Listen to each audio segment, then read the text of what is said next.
look at this, he's forced to retreat due to the tension. The white knight was pinned, and after this trade, black is going to be the one conquering the open lines.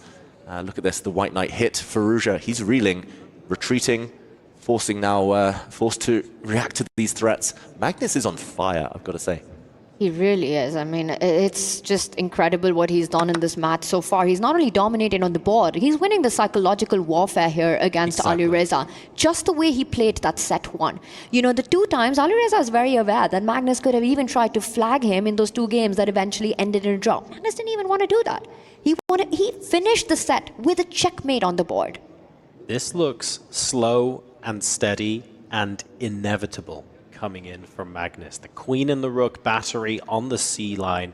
There's not very much at all. In fact, there's pretty much nothing Alireza can do to prevent infiltration from the queen on the next move, if that's what Magnus wants. And what's frustrating is Magnus has done this on a fraction of the time that Alireza has taken, and that's really what hurts the most, because speed was supposed to be Alireza's greatest weapon. We're 24 moves in. Magnus has not spent more than 21 seconds on a single move. Alireza, meanwhile, it's about half a dozen moves he's spent around the 1 minute mark. And okay, he's kicked the black knight back, but that's not going to help at all. White knight sidelined. The pace of this game, the black queen coming in soon, it all spells danger. This has been so strange. Just the positions that we've gotten in the match so far, Alireza really never get going. You know, in any of the boards, in any of the games that we've seen, not getting his kind of play, not getting his kind of positions where he really, really excels at. Hikaru managed to do that. You know, again, from the back foot. When he played that King's Indian defense, he just went all out.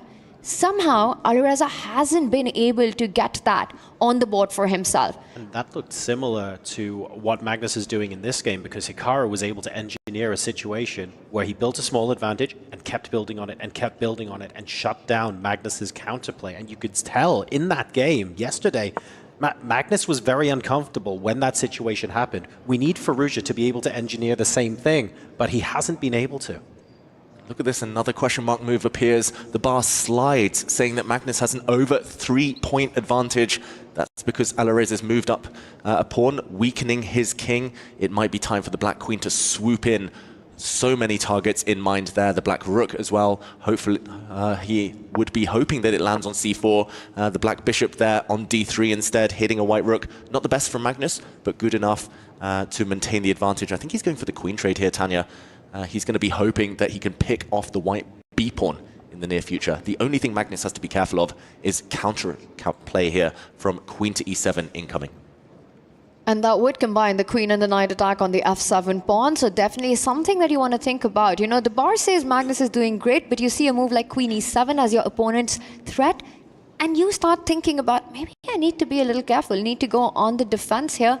But the good news for Magnus is, even if that was to happen, the bishop can always slide back. Go back to g6 and keep everything protected. So Magnus, will he try the queen trade? He doesn't. He does, in fact, go on that defense, making sure that Alireza does not get queen e7. The knight retreats, the queen defends. Yeah, a bit odd, actually, Magnus's bishop move, allowing this white knight to jump back with gain of time. And here, Alireza at least has corrected one of his bad pieces to some extent, but still hard to find a plan for white. If you push any further pawns on the king side, you're only weakening yourself. You're not ready. And it does feel like Magnus, he's clearly playing on the clock. He's not even trying to come in and create any complications. He's just biding his time. White would love to be able to get the knight out to d3 so that you can slide the rook across to c1 and actually create some sort of opposition on the c file. Can't do that because of the bishop on g6, unfortunately. And as a result, not only is the position a little bit binding, but the most obvious idea is also being bound. So we're being forced to think of alternatives now. The bishop comes in thinking about coming into d3 to try and get that plan in motion, but black immediately slides in with the queen to c2, not allowing enough time. And he's also threatening his own rook to swoop onto that c3 square with further ideas and tactics of attacking the knight, which has just moved back to that square. Magnus's queen looking beautiful, the rook on the open line. Just compare Magnus's pieces to Alireza's forces here. You know, all of them, most of them on the first rank, the other two left on the board are on different sides of the board. Not combining, no play to be found. Magnus has basically denied Alireza any activity in this entire match. You know, David, you said Magnus on fire. It's usually Firouzja, and that's not been the case. Liquid Carlsen's extinguished all flames in this one. I mean, he absolutely loves Alireza, that is. These big, dynamic positions where there's lots and lots of attacking, but Magnus is just shutting him down so hard at every opportunity that he hasn't got the opportunity, really, to give us that flair that we know he's capable of, and he's struggling in those conditions. Yeah, there's something up with Alireza's Glock handling as well. Maybe it's due to the type of position, maybe it's just due to the opponent, and there we go, Magnus making his move. G5 looks super aggressive. It's actually designed to just paralyze, immobilize the White Knight on the edge of the board. We're down to bullet territory, 40 seconds. The red appearing for Alireza Firouzja. He needs to move. This game is still in its infancy. This is still the early middle game. He's trying to blow open the center now. He's got to change the pace, Alireza, but barring a blunder, surely not enough time. And that's the thing, when you change the pace, you need more time on the clock to handle all those critical decisions that come out of that gear shift. But Alireza now 36 seconds on the clock. Bullet territory, you know, synonym for that is Alireza Firouzja. But he's so slow on every single move. And Magnus has blundered. Magnus has not realized that the white rook can step up one square, kicking the black queen away from the defense of its knight. Magnus, we're going to see a reaction from him. He's going to have to switch gears and try to flag. He's just lost a piece. Whoa. Magnus Carlsen, will he go on to flagging mode now? That one big inaccuracy. We've seen him not play on the clock earlier in this match. Is this when it all changes? Wow, carelessness from the world number one. He knew that he was getting closer and closer to his goal of claiming the first game of this set too, but now the black queen kicked away off the diagonal, will not be able to defend its knight. The tactics go on. Magnus is going to have to calculate his way out of this.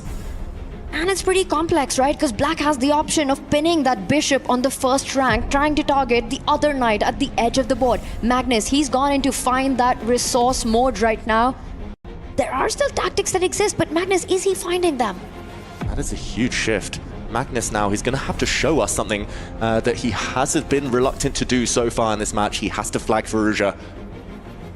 He's going to have to try and create some tricks here, Magnus. It's Alireza with 24 seconds, but it's Magnus Carlsen who's panicking right now. Oh, look at Magnus's face. He is shocked. He's given up his queen, the world number one. Here we go. It's rook and knight for a queen. Alireza Firouzja is winning, but does he have enough time on the clock? This is the best position he's had all match, all day. The black king's so open as well. It's a race against the clock, 21 seconds. Can he convert?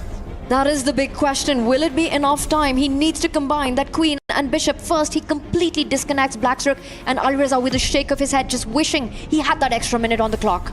Magnus Carlsen is busted. The black rook is about to be hit. The white queen is coming in. There we go. Black's pieces can barely move. The queenside pawns are gone, but 16 seconds. Magnus is going to have to be dirty about this. Alireza has to win this. He has to convert this game at all costs right now. 16 seconds. This is where his bullet skills need to come in. Magnus trying to survive. Black rook can barely move. There we go. The first pawn drops. The black rook coming in with a check. Some counterplay, some hope for Magnus Carlsen, but Firouzja's done everything right. He has activated God mode, Alireza Firouzja. He's pushing the B pawn forward for glory. It's creating counterplay for Magnus Carlsen in the meantime. 11 seconds, Tanya. Is it going to be enough? That is the big question. Alireza Firouzja can get maximum number of moves when he's down on the seconds, better than anyone else in the world, and that's what he needs to do right now. Will he convert into a full point? He gives it up. Another queen appears on the board. And Magnus blunders his rook. He's about to resign. Wow. Alireza Firouzja striking back. He's got 2 queens. 7 seconds should be more than enough. Magnus Carlsen gives up. What a turnaround. An opening surprise and counter surprise not working out for Firouzja, leading to 5 minutes versus 1, but getting into a winning position with 20 seconds left on his clock and managing to convert against the world number 1. We have fireworks and a couple of moments of magic here from Alireza Firouzja. Falcons are back on the board. And we have a match on our hands with that big win. Alireza Firouzja, what a roller coaster of a game. And you could see it on Magnus Carlsen. He was furious with himself. This was his game. Alireza down to 25 seconds when Magnus made that blunder. But what a convert there by the Falcons. Magnus said it before the match himself. Nerves, they're going to play a part. That was Magnus Carlsen reluctant to get involved in a time scramble and showing why Firouzja there. He was just so fast, so accurate. You never really doubted Firouzja once he got that winning advantage, despite the clock time. Super impressive, so resourceful. And there we see the final blunder from Magnus, dropping his rook, and the reaction on his face.